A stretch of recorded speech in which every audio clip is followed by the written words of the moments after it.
Alright, so it is early June and it's getting hot. Not shocking at all. So we're here early in the morning trying to get a lot of things done. You found something for the cats, didn't you?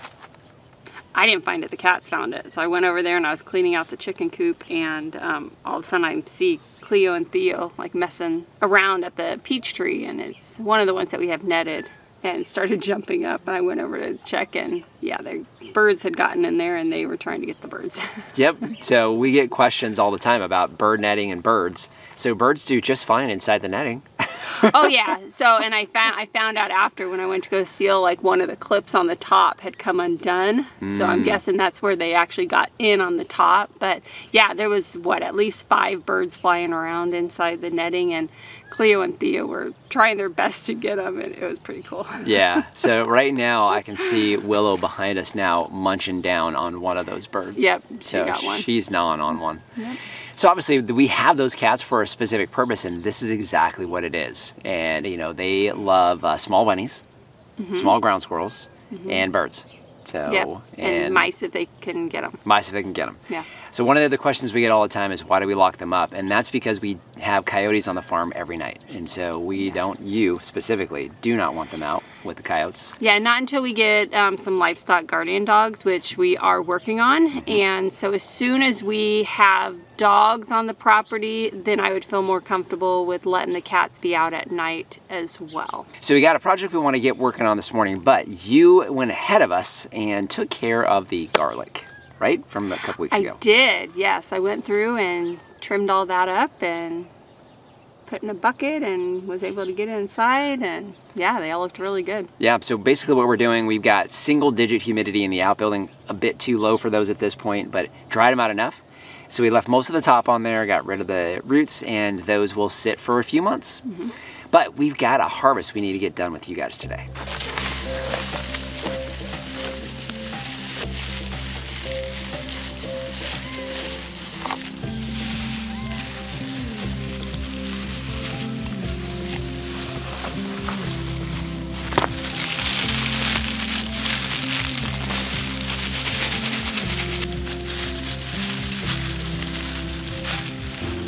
We are here harvesting our E-Toy onions. This is a native bunching onion for us here in the Sonoran Desert. We pulled up this clump and they break into small little groups or clusters of tiny little onions, basically about the size of a shallot. Now, the bunch that you see in my hand here, all of these came from basically a single onion, not very big, that we planted in October. So here we are in June and harvesting. Now, We're a little bit late, and that's because we had some late frosts this year. So we're harvesting a little bit late, but you can see just how beautiful these bunching onions do for us here in the desert. Now we have several more that we're gonna do here in a minute, and we'll talk a little bit more about how we're gonna cure these and why we have so many.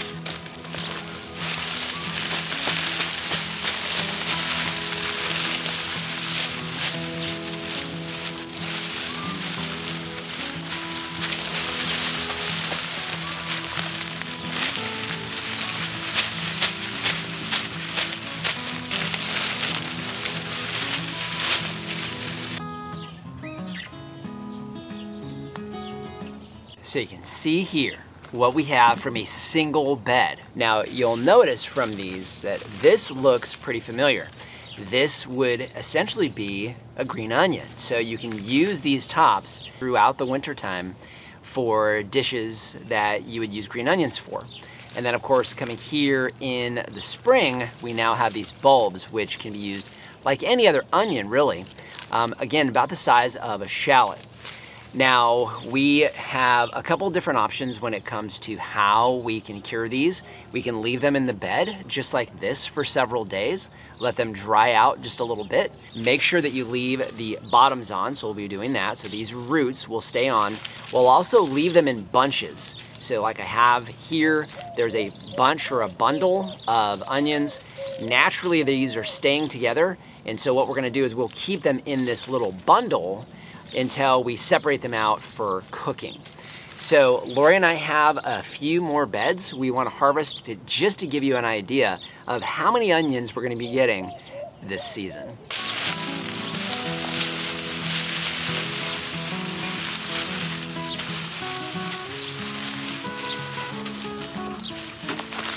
This bed has not been watered since yesterday morning, so the soil itself is a little more dry. You can see that the tops are starting to turn brown as opposed to the vibrant green that you would typically see. And they're also starting to fall over. So we know that this is definitely completely done. In addition, I've got flowers here as well. So it's starting to go to flower.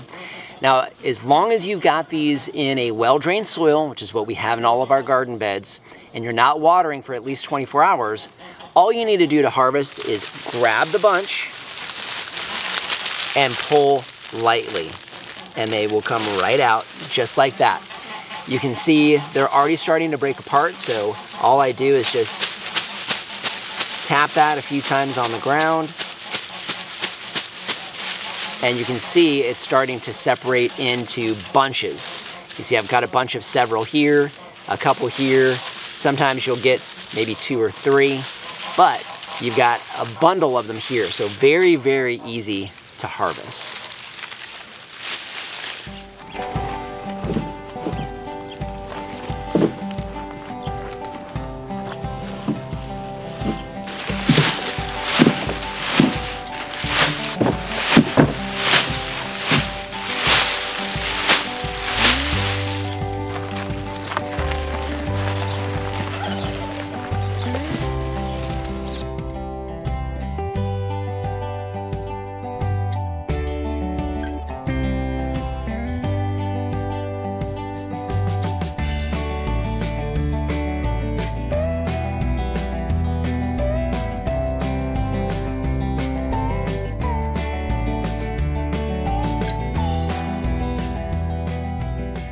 We're here in our outbuilding. Now this is insulated, so it's a little cooler in here than it is outside, maybe 10 degrees or so.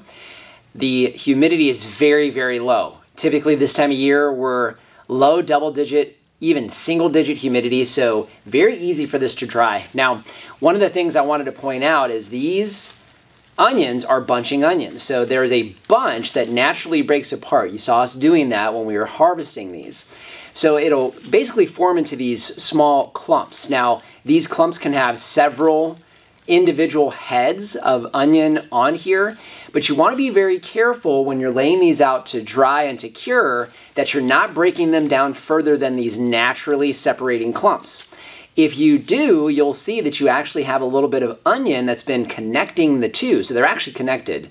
And having that little bit of onion open to the air may be a problem. So again, as you're curing these and laying them out to dry, make sure that you're not breaking apart these naturally occurring bundles. Now, we've had a lot of folks ask us, where do you get these? These were gifted to us a few years back, and we've actually been working on propagating these for you guys and having them for sale. We've had several folks that bought them during our spring farm tour as greens to use and to plant, but they do really well in the fall. So we'll be curing most of these actually for propagating and having available during our farm tour in the fall. So if you're here in Arizona and you want to give these a shot, I highly suggest it because these are fantastic for our environment and we should have them for you. Fingers crossed.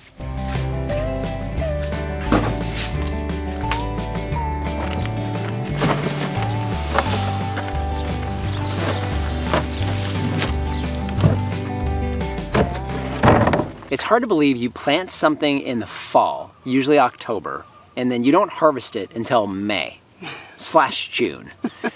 So yeah, but incredible to see the growth on those onions. I'll tell you what, you know, you get something that's desert adapted like that, it's native to the area, and you see just how good it does almost on its own. Yeah. So when we started the farm, we weren't exactly sure how we were going to produce income.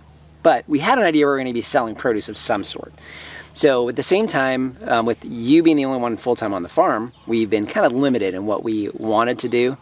And I don't know that annual crops is something that we ever decided to do, but I think one of the things that we found goes hand in hand with what we do here, which is really trying to show you guys and teach you guys how we do things, the good and the bad, is encourage you guys to do the same. So I think what we really need to do is focus on providing things that allow people to do that on their own. So the Itoy onions, I think having those available for everybody. So we'll have some starts available in the fall. That'll be cool. And we're working on kind of a bigger project, right? Yeah. But that's not for today. So if you guys want to make sure that you know when we have things available, not only the Itoy onions, but the other things we'll be working on next weekend, make sure you join our customer email list through the website because it's not something that we do here on YouTube. So just want to thank you for joining us today. If you haven't done so already, subscribe to the channel. We cover a lot of things here on this newly established functioning farm and would love to see you on a regular basis. If you have any questions or comments, those go in the comment section down below. And our Amazon shop, I'll leave a link down in the description. That's a free, painless way to help support the channel. If you start with the link down below, it doesn't matter what you buy, you help to support us here. So just want to thank you for joining us today and remind you, if we can farm on the edge of nowhere, so can you.